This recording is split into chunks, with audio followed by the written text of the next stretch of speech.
미국 일리노이주의 스프링필드라는 곳에 박물관이 있습니다. 거기에 한 물건이 있는데 미국 사람들은 돈으로 환산할 수 없는 그만한 가치 있는 것이다. 그리고 얘기를 합니다. 한번 여러분 생각해 보세요. 박물관에 물건이 있는데 돈으로 환산할 수 없는 거라는 거예요. 미국이 몇 년 된 나라입니까? 한 200년 된 나라가 무슨 골동품이 있다면 어느 골동품이 있겠어요? 좋아야 얼마나 좋겠어요? 그것도 보석도 아니거든요.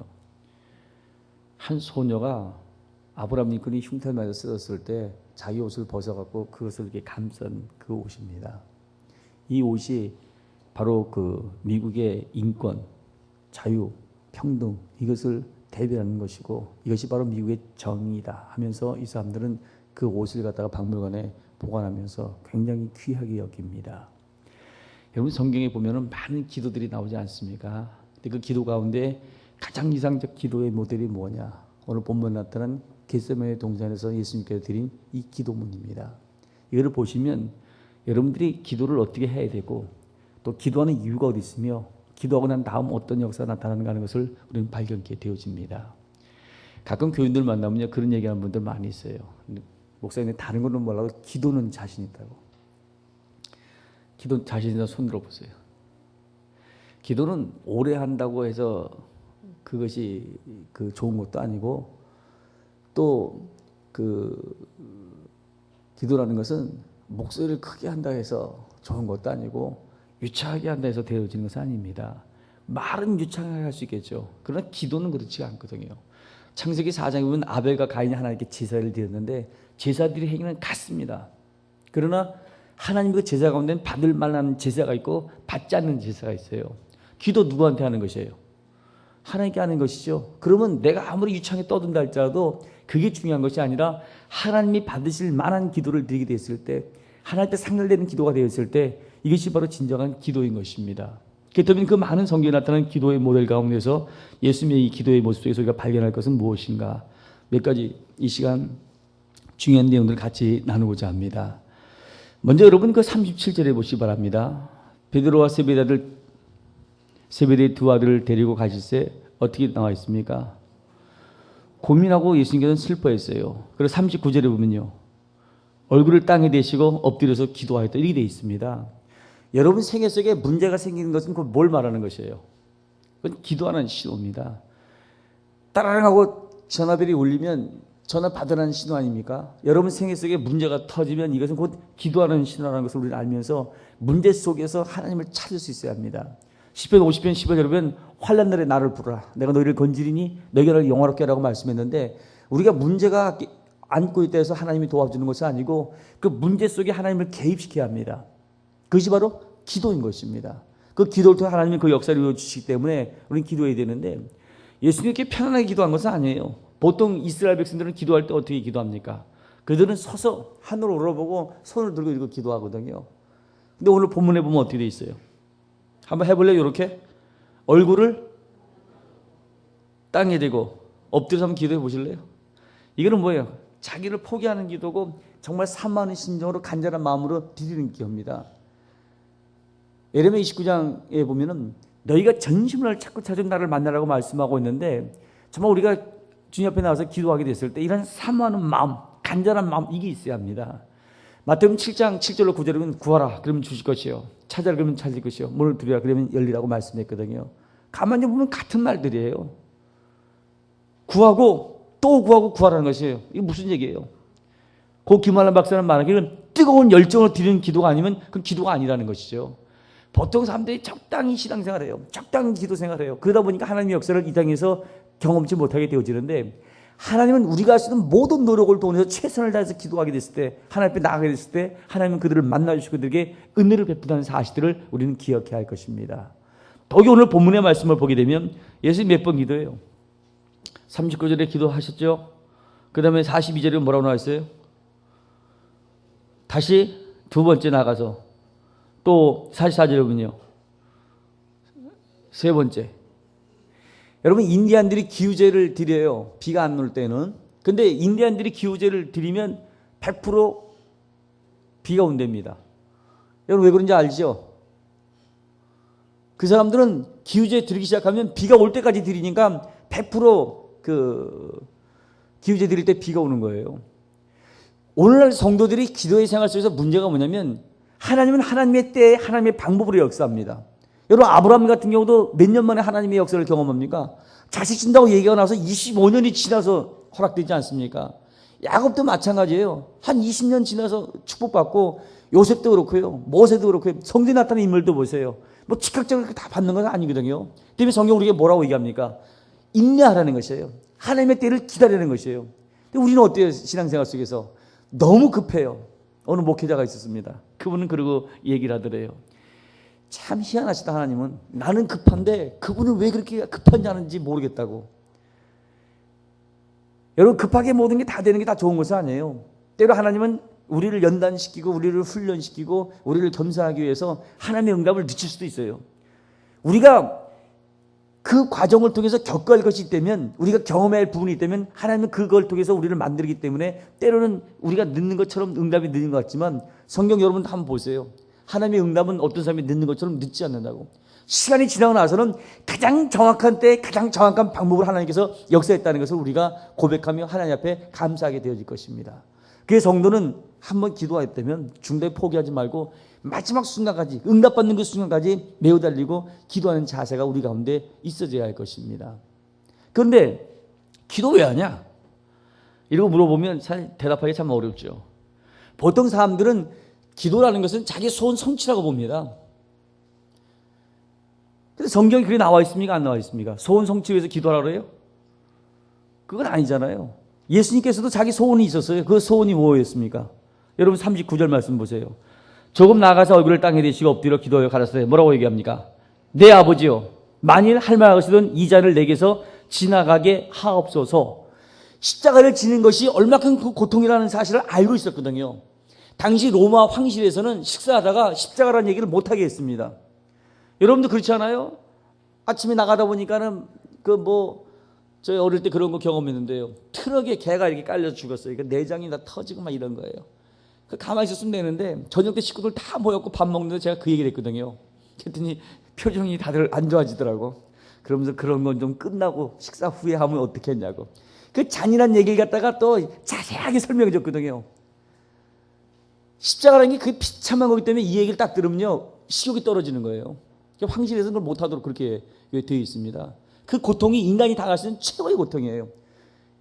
아침에도 그 말씀드렸잖아요. 세례에 대한 부분을 이야기하면서 그 로마인들은 사람을 죽이는 것 중에 하나가 뭐냐면 산 사람하고 죽은 사람하고 묶어가지고 이 산 사람의 시신이 썩어가는 것을 통해서 결국 그 살아있는 사람까지 죽게 만든다고 그런 형벌이 있었는데 이거보다 더 고통스러운 형벌이 십자가형이거든요. 그런 예수님께서 그 하길 원했겠어요? 안 하겠어요? 그러니까 본인의 원은 십자가를 안 지는 게 사실은 본인의 원이었어요. 근데 예수님께서는 이렇게 자기 얘기만 합니까? 아니면 아버지 뜻에 자기를 맡깁니까? 그 성경 계속 보면요. 그러나 나의 원대로 마옵시고 아버지의 원대로 하옵소서. 사실 마태복음 16장부터 보게 되면요. 마태복음 16장까지 여러분 마태복음 우리가 강의해봐서 알잖아요. 계속 어떤 사건이에요.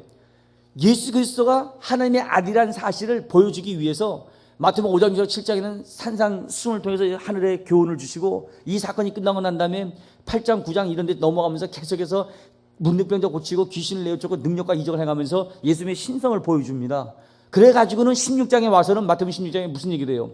가이사랴 빌립보에 와서 드디어 예수님께서 묻습니다. 자, 사람들이 나를 누구라냐? 엘리야라고 얘기합니다. 세례요한입니다. 그럼 너희는 나를 누구라냐 할 때 베드로가 주는 그리스도의 사실 하나님의 아들이라고 딱 고백하거든요.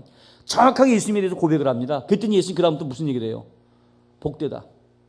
그것을 알게 한 것은 네가 아니고 하늘에 계신 성령이 알게 했다 하면서 무슨 얘기를 합니까?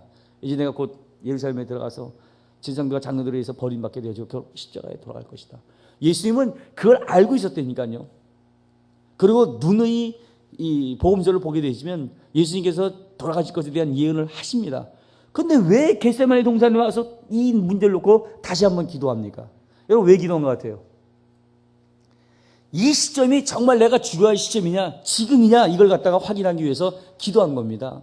그러니까 보통 교인들이 그 기도 잘한다는 사람들은 어떤 사람들이냐면 오래 하고 많이 하는 것, 이런 것들을 놓고 유창하게 하는 것, 이걸 놓고 기도를 잘한다고 이야기하지만 가장 중요한 것은 하나님의 뜻을 제대로 이해하는 것인데, 예수님은 이 기도의 삶을 통해서 하나님의 뜻을 발견하게끔 되어집니다. 그 나중에 어떻게 해요? 46절에요.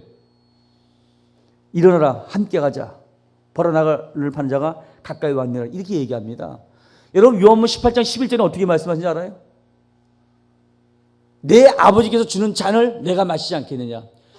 우리가 보기에는 다른 유다가 배반해서 예수를 팔고 본디오 빌라도니 뭐 이런 제사장 이런 사람들에 의해서 결국 십자가를 지는 것 같지만은, 이건 내 아버지가 주는 잔이라는 것이에요. 기도를 통해서 십자가를 지는 것이 하나님의 뜻인 것을 분명히 예수님께서 알고 계셨기 때문에 그 다음에는 누구 욕 안 해요. 여러분 성경 한번 봐보세요. 다른 유다에 대해서 불평하고 원망합니까? 빌라도에 대해서 정치를 잘못했다고 예수님께서 욕을 합니까?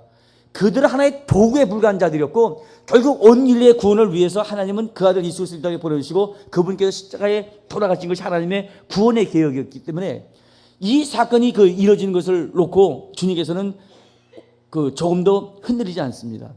내 아버지 주신 잔이라고 얘기하면서 담대하게 나갔는데, 여러분이 기도를 해야 할 이유가 바로 거기 있거든요. 기도를 통해서 하나님의 뜻을 우리가 구체적으로 발견하게 되어집니다. 그러니까 왜 기도 생활 속에서 응답을 경험하지 못하냐면, 자기가 이미 계획을 딱 세워놔요. 결론을 가지고 있어요. 그러면 기도라는 것이 하나님, 내가 계획한 것이 있는데 이거 좀 이루어달라고, 하나님 하나의 수단으로 생각하고 구하기 때문에 기도가 온전하게 응답되지 못하는 것이에요. 어떤 일을 시작할 때에도 사실은 신앙인은 기도로 시작해야 합니다. 그것을 진행하는 것도 기도로 진행해야 되고, 그 결과까지 하나님께 맡겨야 되거든요. 이게 진정한 신앙인의 삶이죠. 내 생각, 내 계획, 내 방법으로 움직이는 것이 아니고 철저히 아버지의 뜻에 움직이는 삶이 바로 그리스도의 삶인 것입니다. 예수님께서는 겟세마네 이 엄청난 사건을 앞에 두고 나서 정말 이 시점에 내가 지금 이게 해야 하느냐 하고 주님 앞에 묻는 가운데서 그 하나님의 응답을 결국 받게 되어집니다. 그렇게 마지막 일어나 함께 가자, 이제 다 끝났다는 것이에요. 하나님의 뜻이 무엇인지를 확신했기 때문에 주님께서는 십자가를 향해서 이렇게 달려나갈 수 있게 되었던 것입니다. 또한 이 겟세마네 동산의 기도를 통해 우리가 발견한 것은 뭐냐면, 우리가 왜 기도하느냐, 하나님의 뜻을 알기 위함이요, 또 하나 기도하는 이유는요, 하나님의 뜻을 알았다면 이것을 행할 수 있는 능력을 얻기 위함입니다. 소크라테스는 지혜의 합의소를 주장했는데, 아는 사람은 행한다는 거죠. 근데 사실 안다고 우리가 행합니까? 오늘 그 세례식을 하면서도 그 말씀 나누지 않았습니까? 세례라는 게 뭐예요? 내가 죽는 거예요. 나는 죽고 예수를 사는 삶, 이게 그리스도의 삶입니다. 유명한 보네파라는 신학자는 크리스찬의 삶은 무엇인가? 데일리 바티즘, 매일매일의 세례가 바로 매일매일 죽는 삶이 그리스도의 삶이라는 것이에요. 여러분, 죽는 거 쉬워요, 안 쉬워요? 예배 시간은 그래도 좀 겸손한 것 같아요. 근데 예배가 끝나고 나면 자기를 죽인다는 것이 쉽습니까? 자기를 드러내고 자기를 나타내길 원하고 남을 지배하길 원하고, 이게 우리의 본성 아닙니까? 사실 기독교 신앙을 우리가 이렇게 보게 되어지면, 기독교 신앙인 것은 내가 행하는 것은 아니에요. 그리스도께서 나를 통해서 행하시는 그 역사, 이것이 바로 기독교 신앙입니다. 사랑하라 해서 사랑할 수 있으면 세상에 사랑 못할 사람 아무도 없을 거예요. 근데 성경은 사랑을 뭐라고 얘기합니까? 성령의 열매라래요. 사랑의 은사를 받을 때, 성령을 받게 될 때 사랑할 수 있는 사람도 사랑할 수 있게 되어진다는 것이죠. 여러분, 성경에 보면 스데반이라는 집사가 나오지 않습니까? 사도행전 7장에. 돌에 맞아 죽어가면서도 그 사람들을 갖다 용서하고 죽어요. 이게 쉬운 일입니까? 아닙니까? 그 힘과 그 능력이 어디서 나와요? 성경에 보면요, 그는 하루를 울어봤다래요. 기도했다고 되어 있어요. 스데반은 성령이 충만해요. 이러고 나오기 시작합니다. 여러분들이 그리스도인으로서의 능력 있는 삶을 살기를 원한다면 이런 기도 생활 속에서 승리해야 돼요. 영적으로 하나님의 능력을 우리가 공급받게 됐을 때 비로소 그리스도인으로서의 능력 있는 삶을 살아갈 수 있게 되어지는 것입니다. 이 땅에서 하나님의 역사를 일으킬 수 있는 유일한 동력, 이건 기도 외에는 없습니다. 여러분, 창세부터 요한계시록까지 다 보세요.